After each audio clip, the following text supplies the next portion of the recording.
അവരുണ്ടാക്കുന്നത് ശരിയാവുന്നുണ്ട്, ഇവരുണ്ടാക്കുന്നത് ശരിയാവുന്നുണ്ട്, ചായക്കടയിൽ അടിപൊളിയാണ്, ഇങ്ങനത്തെ പരാതികളൊക്കെ ഇതുപോലെ അങ്ങ് റെഡിയാക്കിയാൽ തീരാനുള്ളതേ ഉള്ളൂന്ന്. അപ്പൊ ഞാനിവിടെ 1 കപ്പ് മൈദയിലേക്ക് 1/4 കപ്പ് അരിപ്പൊടി ഇട്ട് കൊടുത്ത് 2 ടേബിൾ സ്പൂൺ പഞ്ചസാരയും 1/2 ടീസ്പൂൺ ഇൻസ്റ്റന്റ് ഈസ്റ്റും ആഡ് ചെയ്തതിന് ശേഷം വെള്ളം ഒഴിച്ച് കൊടുക്കുകയാണ്. നേരിയ ചൂടുള്ള വെള്ളമാണ് ചേർത്ത് കൊടുക്കേണ്ടത്. കുറച്ചായിട്ട് ഒഴിച്ച് മിക്സ് ചെയ്ത് കൊടുക്കാം.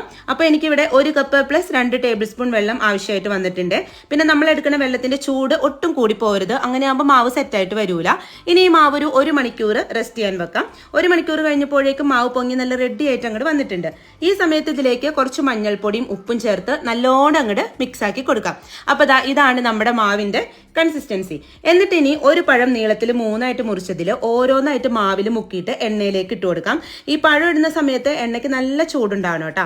കണ്ടോ, പഴം നല്ല വീർത്തുരുണ്ട് പൊങ്ങി വന്നിട്ടുണ്ട്. ഈ ഒരു മാവ് വെച്ചിട്ട് ഒരു 6-7 പഴത്തോളം പൊരിച്ചെടുക്കാൻ പറ്റും. അപ്പോൾ പഴംപൊരി ഉണ്ടാക്കാനുള്ള ടെൻഷനൊക്കെ എല്ലാവരും മാറിയില്ലേ? എല്ലാവരും ഇതുപോലെ ട്രൈ ചെയ്യണേ.